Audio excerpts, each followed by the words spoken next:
Неслийн Эрдэнэ ундраа төгсөлбөр 77 дугаар сургуулийн бол төгссөн. Одоогоор ээжтэйгээ тэгээ дүүтэйгээ дүү хоёр хүүхэдтэй хамт амьдардаг.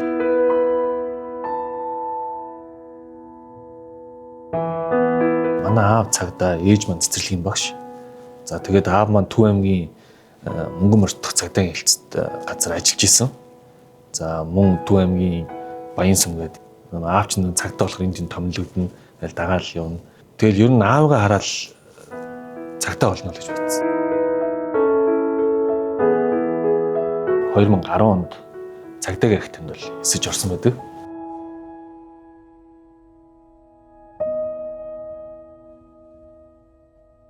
Цагдаагийн ахтанд эсэж ороод суралцж явах хугацаанд жилийн чөлөө аваад тэгээд нэг хэсэг одоо ажил хийгээд тэгээд үүнийхээ дараа одоо нэг жилийн дараа буцаад сургуульд орсон л та. Тэг яг хуу энэ жилийн хугацаанд бол одоо маш их зүйлийг ойлгосон. За ер нь хүн ялангуяа залуу хүмүүс сурч хөдөлмөрлөхгүй юм бол одоо амжилт хизээж чамаа одоо хүлээхгүй гэсэн. Энийг бол маш их ойлгосон. Цэргийн сургууль нь цаг нартай те бүх зүйл ингээд хөтөлбөртөө төлөвлөгөөтэй явдаг. Тэгээ мэдгүй тэрнээс одоо залхсан юм уу, өөдсөн юм уу яасан. Нэг жоох хөтөлсөн болохоор тэгэл шууд сургууль орхиол хичээлээ таслал ингээд явсан л та. Тэр үед манай ээж надаас асуужсэн чи одоо хичээл намаа яацлаад байгаа юм сурахгүй мүү гэхээр. Тэгээ би ч одоо нэг л том мундаг юм болохгүй л те. За ер нь энэ жилдээ өнжнөө. Энэ жилд ер нь ажил хийнэ, мөнгө олно гэл. Хожмын өдөр чи харамсахыг тухайд надад хэлжсэн. Элдв бүсийн ажил хийсэн. Ер нь авто цэцрийн газар хүртэл ажиллаа. За шил хүртэл цэвэрлдэг, зөөдөг ийм ажил хийлээ. Тамхи хүртэл зөөвөлдөг. За барилга дээр ч ажиллаа, гөрүүшигч хийлээ. Ингээд тодорхой ажлууд хийсэн л те. Тэг яг ер нь яг ажил хийгээд авах бол боломжтой л та. Ажил хийгээл цалин аваад ингээл яг л амьдраад авах боломжтой санагдсан. Тэр үе чинь нэг яг нэг автосрын газар ажиллаад машинууд ингээд зүлгүүрдэж мүлгүүрдээл те. За нэг дугуй мөнгөнд тайлах ч юм уу. Би бол ийм л ажил хийж байгаа юм л та. Түнс яг тэр нарийн нэг техник тоног төхөөрөмж дээр ажлыг бол хийхгүй шүү дээ. Засварын газар ажиллаж байхдаа ажиллаа тараад явж исэн чинь надтай хамт цагдаагийн ахтанд орсон оюутнууд яг хатуусан худалтай бүгд сохж исэн баг. Дөрөв төвцтэйгээ. Тэгээ би тэр үед яг нэг засварын хувцастайгаа ингээд явж исэн. Тэгээ би яг ингээд хараад жоохон ичээд. Тэгээ тэр үед бол би юусэн маш их цаг хугацаа алдсан байна, боломж алдсан байна. Гэтэл одоо манай үеийнх ингээд сургуульдаа сурч байна. Ер нь би сургуулаа орохтон хамгийн буруу зүйл болж байгаа гэж. Тэгэл тэр намар маш сайн хичээж ажиллаад тэр намраа буцаж сургуульд ороод шүүхэн шийдвэр гүйцэтгэх байгууллагын ажилтан эрх зүйч мэргэжлэр төгсөөд за тэгээд Завхан аймаг дахь шүүхэн шийдвэр гүйцэтгэх газар төлөөлөгчөөр томилогдсон байна.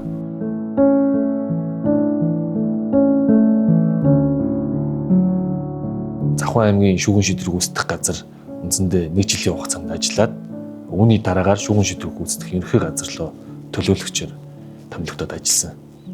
За шүүхэн шийдвэр гүйцэтгэх байгууллага бол миний хувьд бас нэгэн том одоо харах өнцгийг бол нээж өгсөн байгууллага. Би бол энэ байгууллагт маш их баярлж явдаг.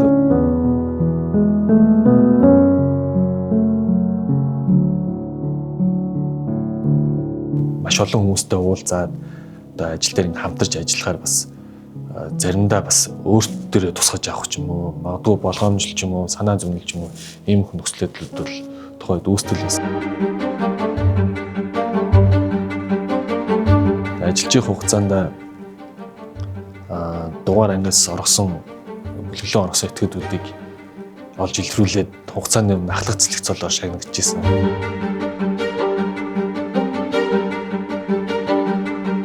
Явахтай тэмцэх газар 2019 онд мөртөгчөөр ажилласан байгаа.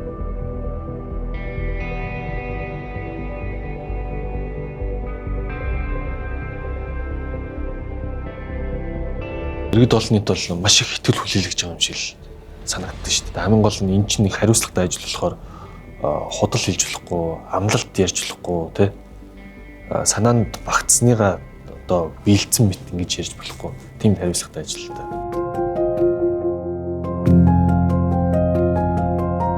Авилгатай тэмцэх газрын мөрдөгчдийн онцлог гэх юм бол одоо мэдээж маш их зүйл байгаа л. Хамгийн түрүүнд бол санхүүгийн гэмтэрхтэй тэмцэх авилгатай тэмцэх газар ажилд ороод болвол одоо өмнөхөөсөө илүү хөгжөөд явж байгаа. Миний хувьд бол одоо маш их давуу тал санагдаж байгаа. Одоо залуу хүн бас одоо өөр зүйлийг суралцах нь илүү шинэлэг байсан.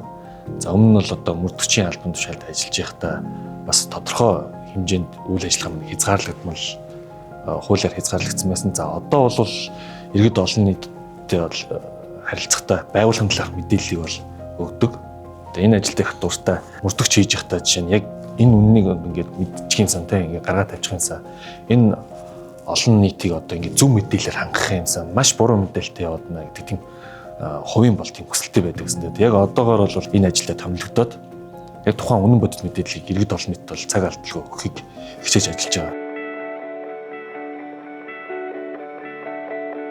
За одоо бол бүр ингээд рил контент эдгээр хийгээд л те. Шууд нэвтрүүлэгт ороод тэгээ маш их сонирхолтой санагдаж байгаа одоо л анх удаа л одоо тэр телевиз одоо камер гэдэг тэр эпирийг өрөөгөл тэр зүйлүүдийг харсан байл гой санагдсан. Нуруугаар ингээл хөс гарцсан ингээл цам цамсан хоолой зангаа гэж юм байгаа л. Тэгээд ер нь нэлээ олон удаа ярьж ижил гайг болсон. Гэхдээ яг гол чухал юм гэх юм бол би өөрөө тэр мэдээлэлээ бүрэн мэдж байгаа бол надад ямар ч тийм айцсан. Тэр мэдлэггүй байдлаасаа л болж одоо хүмүүсийг алдаж буруу зүйл хэлж ярьд юм шүү. Тийм учраас өөрөө маш сайн уншиж мэдчихэж л ярих хэрэгтэй. Түүнээс цаас хараад ярих, өөрөө мэдж ярих чинь шал өөр. За яг ингээд олон хүмүүстэй харьцаад үзэхээр яг залуучуудын тэр авилгатай тэмцэх хүсэл зориг сонирхол бол маш их байна.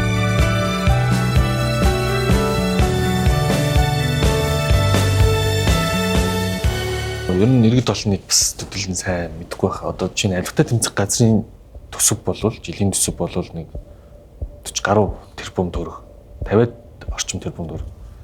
Гэхдээ авилгатай тэмцэх газрын 2019 оноос өнөөдөр хүртэлх хугацаанд хохиролт нөхөн төлөвлөсөн мөнгөнд дүнг ярих юм бол энд 3 их найдаар яригдана л да. Зарим тохиолдолд хохирогч нь төр үүдэг байхгүй.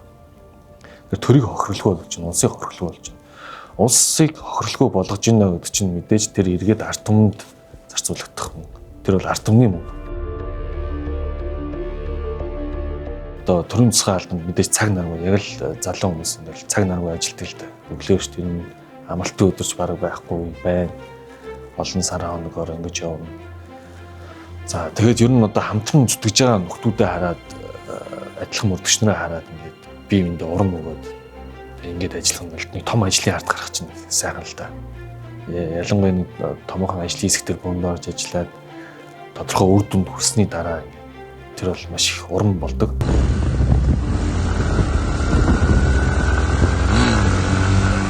Чөлөө цаг алуулах зөв өнгөрөөдөг. За би өөрөө мотоспортод сонирхолтой. Ер нь моцикл унах, одоо моциклдээ уралдах энэ төрлөөр бол маш их сонирхолтой. Тэгэхээр чөлөө цагаараа амралтын өдөр моцикл унах найзуудтайгаа уулзах гэдэг ийм ажлууд л хийдэг. За мэдээж хувь хүн өөрийгөө хөгжүүлэхийн тулд бас тодорхой уншиж судлах одоо мэдэх зүйлүүд байдаг. Хүн хаанаас ч бас тэр тайван сайхан гоё мэдрэмжийг авах боломжтой гэж боддог. Ажлын ачаалттай хэрнээ нэг төр хамс хийгээд нэг кофе уугаад суух ч юм уу. Нэг бол нэг буланд очиж суугаад нэг өчтөрийнхөө хийсэн ажлынхаа төлөвлөгөөг үр дүнг ингээ хараа сууж ч юм уу те. Тэгээ энэ тохиолдлууд бол тэр мэдрэмжүүдийг авч болдог гэж би бол харддаг шүү дээ.